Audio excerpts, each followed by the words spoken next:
ఏపీలో వర్షాలు దంచుకొడుతున్నాయి. ఉత్తర మధ్య బంగాళాఖాతంలో అల్పపీడనం ఏర్పడింది. ఇది పశ్చిమ దిశగా కదులుతూ సాయంత్రానికి వాయువ్య పశ్చిమ మధ్య బంగాళాఖాతంలో వాయుగుండంలా బలపడే అవకాశం ఉందని భారత వాతావరణ విభాగం తెలిపింది. శనివారం ఉదయానికి దక్షిణ ఒడిశా, ఉత్తరాంధ్ర మధ్య తీరం దాటుతుందని అంచనా వేస్తుంది. వాయుగుండ ప్రభావంతో ఇవాళ రేపు రాష్ట్రంలోని పలు ప్రాంతాల్లో భారీ నుంచి అతి భారీ వర్షాలు కురిసే అవకాశం ఉందని అమరావతి వాతావరణ కేంద్రం, విశాఖలోని తుఫాను హెచ్చరికల కేంద్రాలు తెలిపాయి. తీరం వెంబడి గంటకు 40 నుండి 50 కిలోమీటర్ల వేగంతో ఈదురుగాలులు వీచే అవకాశం ఉందని తెలిపింది.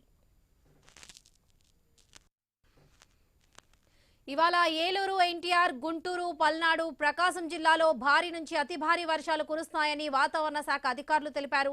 శ్రీకాకుళం, పార్వతీపురం, మన్యం, విజయనగరం, విశాఖపట్నం, అల్లూరి సీతారామరాజు, అనకాపల్లి, కాకినాడ, డాక్టర్ బిఆర్ అంబేద్కర్ కోనసీమ, తూర్పు గోదావరి, పశ్చిమ గోదావరి, కృష్ణా, బాపట్ల, శ్రీ పొట్టి శ్రీరాములు, నెల్లూరు జిల్లాలో కూడా భారీ వర్షాలు కురుస్తాయని ప్రకటించారు.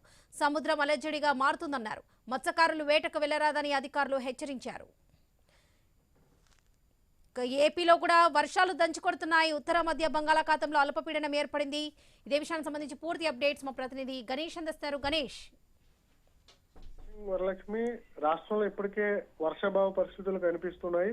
అల్పపీడనం ఇప్పటికే ఏర్పడడం, అది ఇవాళ వాయుగుండంగా మారేటువంటి సూచనలు కనిపిస్తున్నాయి. దీని ప్రభావంతో రాష్ట్ర వ్యాప్తంగా కొన్ని చోట్ల భారీ వర్షాల నుంచి అతి భారీ వర్షాలు, కొన్ని చోట్ల మోస్తరు వర్షాలు పడేటువంటి అవకాశం ఉన్నట్లుగా వాతావరణ శాఖ హెచ్చరికలు జారీ చేయడం జరిగింది.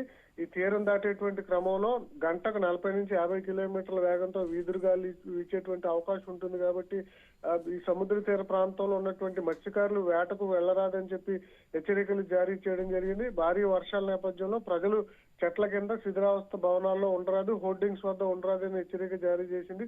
ప్రజలు అప్రమత్తంగా ఉండాలని చెప్పి సూచనలు జారీ చేస్తుంది. వర్షాల పట్ల లోతట్టు ప్రాంతాల ప్రజలు జాగ్రత్తలు తీసుకోవాలని చెప్తుంది. ముఖ్యంగా నదీ పరివాహక ప్రాంతాల్లో, వాగులు ఉన్నటువంటి ఏరియాల్లో ప్రజలు జాగ్రత్తలు పాటించాలని సూచిస్తుంది. ముఖ్యంగా ఈ అల్పపీడన ప్రభావంతో ఇవాళ పల్నాడు, ప్రకాశం, కర్నూలు, నంద్యాల జిల్లాల్లో అక్కడక్కడ భారీ నుంచి అతి భారీ వర్షాలు కురిసేటువంటి అవకాశం ఉంది. అదేవిధంగా ఏలూరు, కృష్ణా, ఎన్టీఆర్, గుంటూరు, బాపట్ల, నెల్లూరు జిల్లాల్లో కొన్ని చోట్ల భారీ వర్షాలు కురిసేటువంటి అవకాశం ఉంది. శ్రీకాకుళం, విజయనగరం, పార్వతీపురం, మన్యం, అల్లూరు జిల్లా సీతారామరాజుతో పాటు విశాఖపట్నం, అనకాపల్లి, కాకినాడ, కోనసీమ, తూర్పు గోదావరి, పశ్చిమ గోదావరి జిల్లాల్లో విస్తృతంగా మోస్తారు నుంచి భారీ వర్షాలు, మిగతా జిల్లాల్లో అక్కడక్కడ తేలికపాటి నుంచి మోస్తారు వర్షాలు కురిసేటువంటి అవకాశం ఉన్నట్లుగా చెప్తున్నారు. అదేవిధంగా కృష్ణా, గోదావరి నదులు ఇప్పటికే జలకళను సంతరించుకోవడం జరిగింది. ఎగువ రాష్ట్రంలో వర్షాలు పడితే ఈ కృష్ణా, గోదావరి నదులు కూడా ఉధృతంగా పెరిగి అంటే ప్రవహించేటువంటి అవకాశం ఉంటుంది. కాబట్టి ఈ నదీ పరివాహక ప్రాంతాల్లో ప్రజలు అప్రమత్తంగా ఉండాలని సూచిస్తుంది. ఇవాళ రేపు కూడా ఈ భారీ వర్షాల నేపథ్యంలో ఈ ప్రజలు అప్రమత్తంగా ఉండాలి. ముఖ్యంగా తీరంలో గంటకు 40 నుంచి 50 కిలోమీటర్ల వేగంతో బలమైనటువంటి గాలులు వీస్తాయి. కాబట్టి తీర ప్రాంతంలో ఉన్నట్టు మత్స్యకారులు వేటకు వెళ్లరాదన్న సూచనలు అయితే వాతావరణ శాఖ ఇవ్వడం జరిగింది. Varalakshmi. Right Ganesh, thank you.